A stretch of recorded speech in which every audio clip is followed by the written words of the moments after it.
Welcome back to How to Craft Fair. This is episode number 16 in the How to Become a Craft Fair Vendor series. And today we're talking about how to prevent theft at your craft fair booth. So a bunch of tips and tricks on preventing shoplifting at that craft fair booth. Let's go ahead and jump right in. Okay, so we're going to start with the obvious. Now, the easiest way to prevent shoplifting at your booth is to have a helper with you throughout the day. So having a second set of eyes at your booth is going to greatly reduce the chances that you'll experience shoplifting. When people shoplift at craft fair booths, it's typically done to vendors who are by themselves, and a lot of times they're tied up with the customer and they just, they can't keep their eyes in, 3 or 4 different places at once. So if you have a helper at your booth, this is automatically going to help you to reduce the risk of experiencing theft at your booth. Okay, now when we start to consider the types of items that get stolen from booths, typically the smaller the item is, the easier it is for people to steal it, okay? So somebody's not going to walk out of your booth with like a 4-foot painting, right? So what you can do is be strategic about the way that you lay your booth out and figure out where you're going to be standing throughout the day, okay? So pretty much your standing spot. And what you can do is have your smallest items closest to you and then stagger them so that the further away the items are from you, the bigger they get, okay? So have your larger items away from you and then keep your smaller items close, okay? So that you're reducing that risk to have some of those smaller items swiped because you're standing right next to them. Okay, so now another thing that you want to be doing at your booth is actively engaging with your shoppers.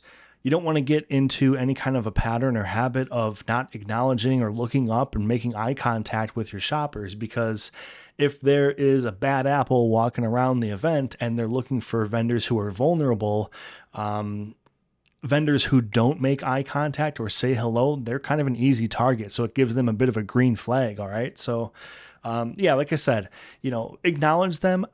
But you don't want to go overboard, okay? So you don't want to like absolutely stare them down,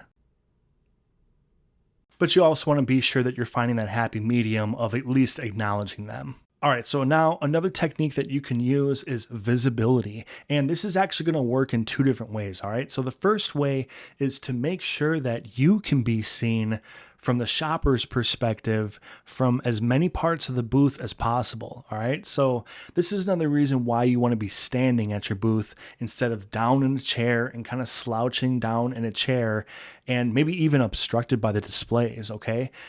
If a shopper can see you and if somebody approaching your booth can see you, that automatically is going to make somebody who is out to get items more nervous. It's going to reduce that likelihood that they're willing to take the risk of being seen by you since they can see you. Okay, now the second half of the visibility portion is from your perspective as the vendor. So when you're standing behind your booth, take a look at your layout, scan the booth and make sure that you don't have any kind of blind spots, all right? So the more spots that you can see, obviously this is going to, increase the likelihood that you would catch somebody in the act or just straight out prevent them from doing it anyways because you have 0 blind spots. So think about those displays that you have. Sometimes at outdoor events, you'll see people have like a 10 by 10 tent, but then way out, kind of like out past the tent in the corners, people will have like rotating racks and displays and things like that. It's kind of a trade-off, right? So there's like it's an eye-catching feature that might attract people, but it's also a massive, massive blind spot when you consider these like rotating racks or things way out past, your 10 by 10 tent or canopy. So just kind of keep that in the back of your mind that you want to have as much visibility as possible, both from your perspective looking out, and then you also want to be sure that you are visible to whoever is approaching your booth. Okay, and I've talked about this on the channel a few times, but doesn't hurt to add it to this video in particular, and that is the argument for aprons versus cash boxes. So cash boxes, it's kind of like an old school, method, and I think more and more people are starting to work towards aprons and even like fanny packs, because instead of having a cash box where you can potentially be separated from it, so say there's like a customer interaction and they say, hey, let me look at this item, and you kind of get pulled away from like that secure area. an apron comes with you, so your cash comes with you wherever you go, it goes. So that is obviously the biggest benefit of the apron versus the cash box.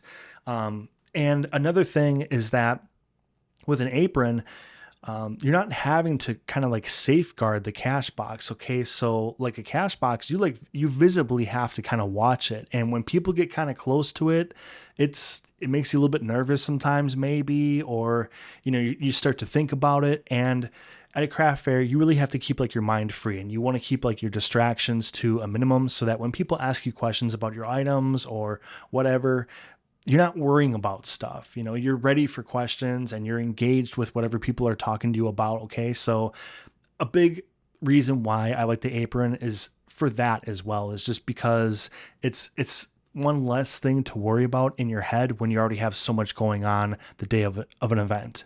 Okay, now, of course, this is kind of a general tip, but it doesn't hurt to always be vigilant, okay? So craft fairs, yes, they are a long day and it's a lot of work and it's exhausting, no doubt about it. But you have to keep your mind sharp throughout the entire portion of the event, okay? So, there's going to be little lulls in the show sometimes, or maybe like the crowd kind of dies down so you don't have that natural interaction to keep you going. Get yourself like a coffee or an ice water or something, or whatever it takes to kind of keep yourself alert, all right? Because you have to keep your eyes on your booth at all times and have a really heightened sense of awareness and your surroundings, all right? So just do, like I said, just do whatever it takes to, keep your mind sharp throughout the entire day. And again, hate to hammer it home again, but this is another reason why you should be standing, if possible, at your booth. Don't sit down. Don't get too comfortable, because when you get comfortable, you start to relax. And if you're concerned about theft at your booth, that's the last thing that you need to be doing. All right. So like I said, just stay vigilant throughout the entire portion of the show. All right, and so throughout the day, maybe a few times a day, you should be like regularly scanning your booth for any misplaced or missing items. Sometimes, well, I mean, you guys know how it is. This happens a lot at craft fairs, but sometimes people will pick things up and then they'll set it down like in a different area. So it might initially look like something is gone, but just do a good job of scanning your booth throughout the day, because it might actually just be misplaced. Somebody might have set it down in the wrong spot.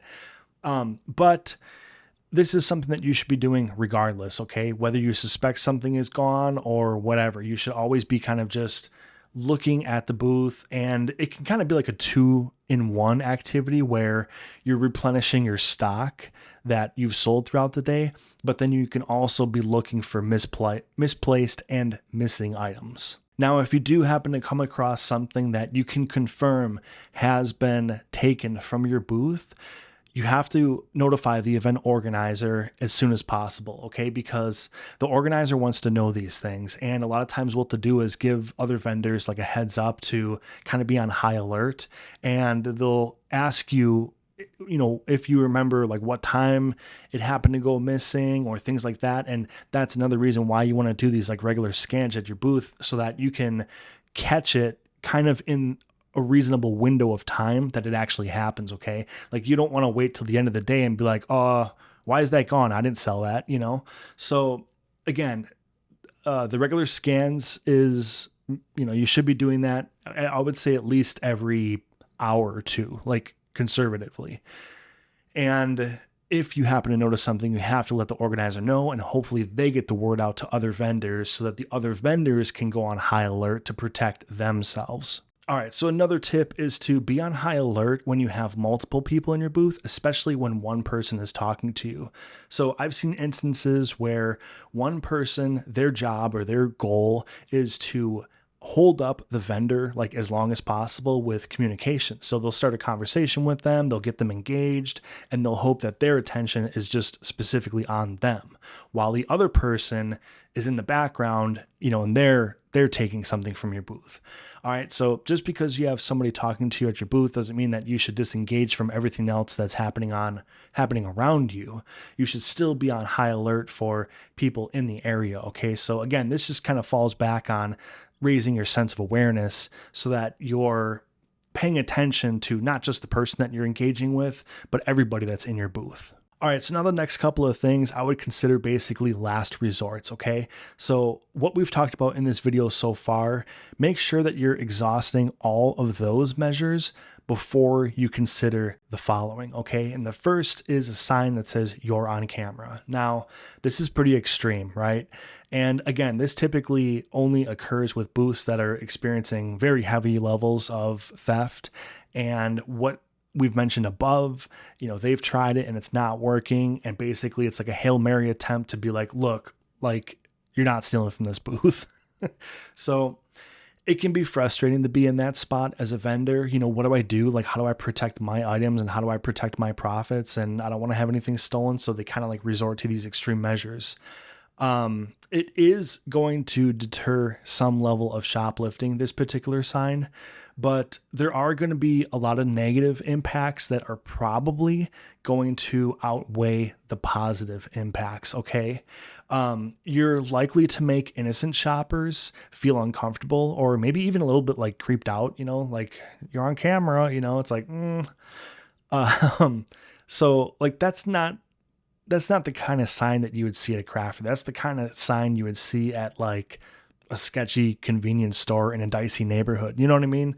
So again, that's a pretty extreme measure. And another thing to consider with that is that sometimes you can get potential pushback or problems from having a sign like this, because when you're at an event like this, in some towns and jurisdictions, like you actually have to have permission to like film the public. Okay.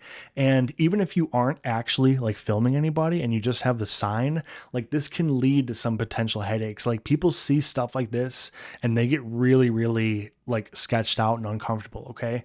So again, this is like something to consider as an absolute last resort. Okay, and another thing that's kind of a difficult thing and last resort type of situation is to actually physically secure your most valuable items. So an example of this would be like if you sell rings and you have like a bunch of rings, you could keep it like in a locked glass case where people can look into it, but they actually, they can't open it up or whatever.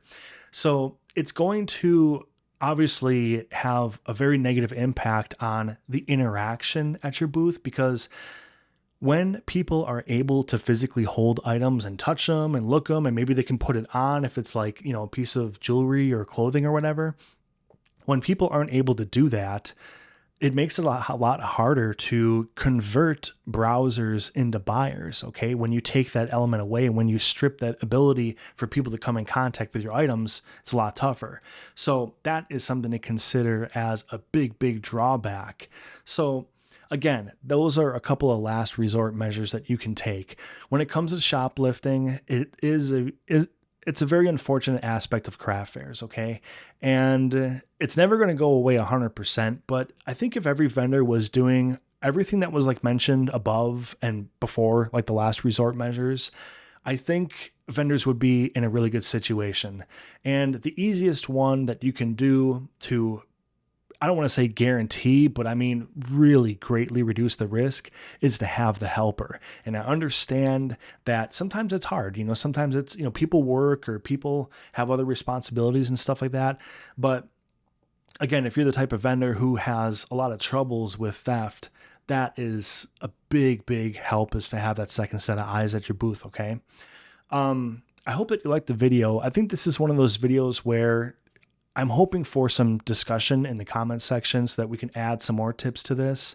But these are pretty much the most common things that you can do, or at least consider, to reduce shoplifting at your booth. And again, I can't stress it enough. If you do happen to experience it, please let the organizer know so that word can spread throughout the show and then everybody can be on high alert. Okay. So again, this was episode number 16 in the How to Become a Craft Fair Vendor series. If you want to check out all the other videos in the playlist, click on this playlist above, and thank you all so much for watching.